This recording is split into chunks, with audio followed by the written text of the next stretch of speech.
ایک لڑکا تھا جس کا نام رحیم تھا۔ رحیم کی زندگی بہت مشکلات میں گزر رہی تھی۔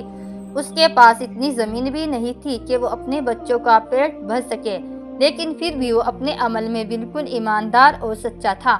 اس نے ہمیشہ یہی تعلیم اپنے بچوں کو دی تھی کہ ہمیشہ سچائی اور ایمانداری کا دامن تھامنا چاہیے۔ ایک دن رحیم اپنے کھیتوں میں کام کر رہا تھا۔ دن بھر کی محنت کے بعد وہ تھوڑا سا آرام کرنے کے لیے بیٹھ گیا۔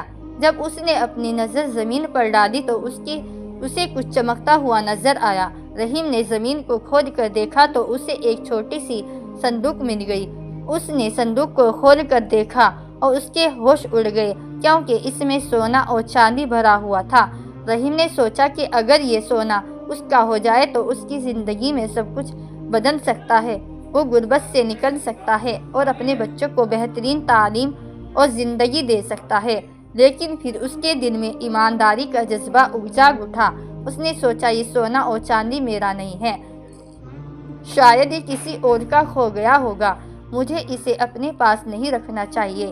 رحیم کا ضمیر اسے روک رہا تھا۔ وہ اپنے آپ سے کہنے لگا، ایمانداری کا دامن نہیں چھوڑنا چاہیے۔ یہ سونا اور چاندی کسی اور کا ہے اور مجھے یہ کسی اور کو واپس کرنا چاہیے۔ یہ سوچ کر رحیم نے فیصلہ کیا کہ وہ یہ صندوق گاؤں کے سرپنچ کے حوالے کر دے گا، جو اسے اصلی مالک تک پہنچا سکتا ہے۔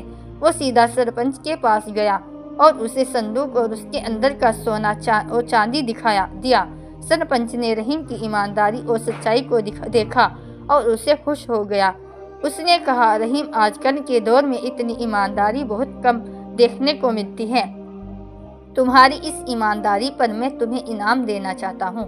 سرپنچ نے گاؤں کے لوگوں کو بلایا اور سب کے سامنے رحیم کی تعریف کی۔ گاؤں والوں نے بھی رحیم کی اس سچائی اور ایمانداری پر اسے خوب داد دی۔ سرپنچ نے فیصلہ کیا کہ رحیم کو کچھ زمین اور پیسے انعام میں دے دیے جائیں، جس سے وہ اپنی زندگی کو بہتر بنا سکے۔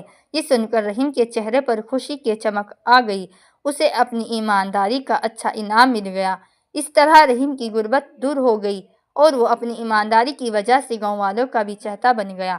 اس نے اپنی ایمانداری اور سچائی سے سب کو دکھایا کہ اصل دولت انسان کے دل کی صفائی اور اچھے اخلاق میں ہوتی ہے، سونا اور چاندی میں نہیں۔ سبق: یہ کہانی ہمیں یہ تعلیم دیتی ہے کہ ایمانداری اور سچائی کا دامن کبھی نہیں چھوڑنا چاہیے۔ رحیم نے اپنی ایمانداری کو چھوڑ کر آسانی سے سونا اور چاندی رکھ سکتا تھا، لیکن اس نے صحیح راستہ چنا اور اس کے بدلے میں اسے بہترین انعام ملا۔